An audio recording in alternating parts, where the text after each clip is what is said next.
Barry Allen stood in the sterile silence of the forensics lab, holding a piece of what appeared to be innocuous shattered glass.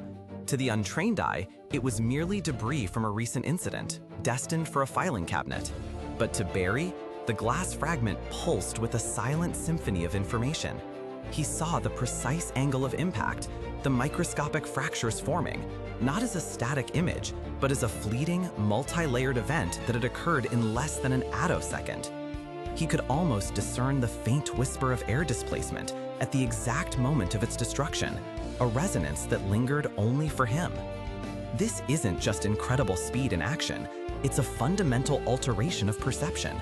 The Flash's enhanced senses transformed the world around him into an intricate, constantly unfolding tapestry of data. Imagine seeing events that unfold in less than an attosecond.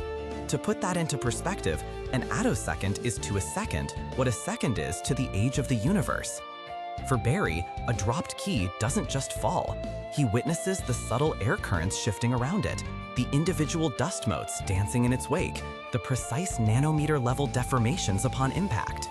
Every movement, every interaction becomes a slow-motion ballet of infinitesimal details. His hearing is equally profound.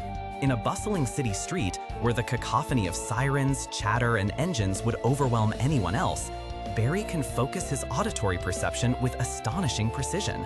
He can tune out the roar of traffic to pick up a specific whisper from miles away, isolating a unique sound wave signature amidst the noise. It's like having an impossibly sophisticated audio filter, allowing him to discern the unique frequency of a rarely used device or the subtle change in a person's heartbeat from across a room, all without effort. And then there's his accelerated sense of smell. Where others might detect the faint scent of rain, Barry perceives the precise chemical composition of ozone, the earthy notes of geosmin released by soil bacteria, the metallic tang of lightning.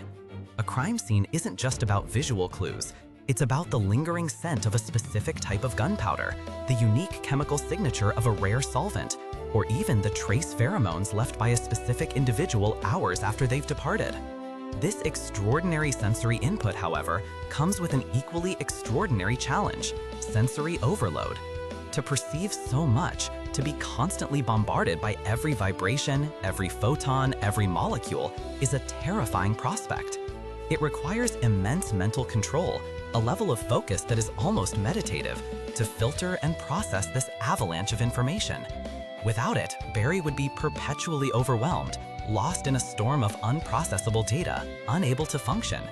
He has to consciously choose what to focus on, what to dim, what to bring into sharp, crystal clear detail. It's a constant exercise in mental discipline, a testament to his inner strength.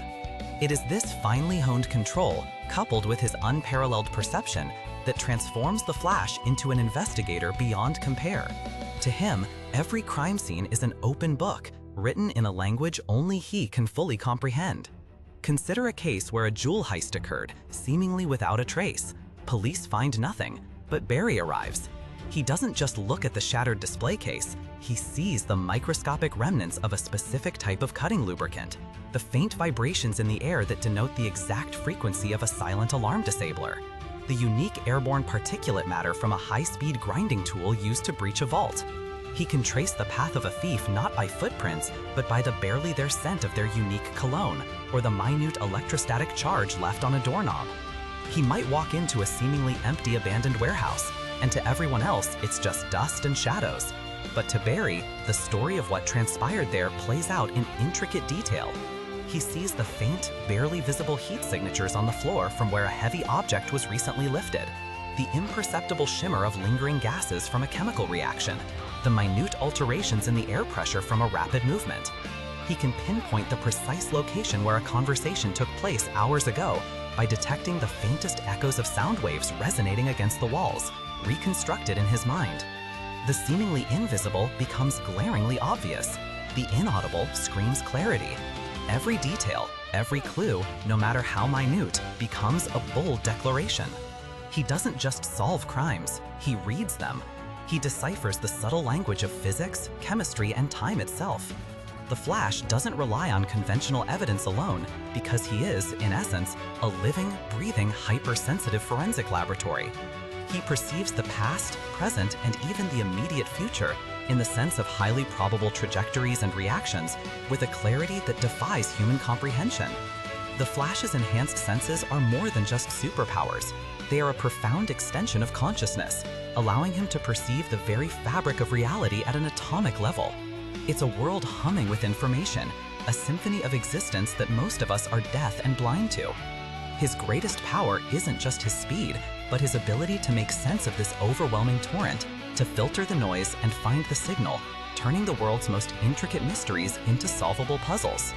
It reminds us that there's always more to see, more to hear, more to understand, if we only train ourselves to look and listen beyond the obvious. What are your thoughts on a hero whose greatest strength lies not just in his muscles, but in the sheer breadth and depth of his perception? How do you think such heightened senses would change your view of the world? Share your insights and reflections in the comments below. If you found this exploration thought-provoking, please consider liking this video and subscribing for more journeys into the extraordinary. Until next time, keep perceiving.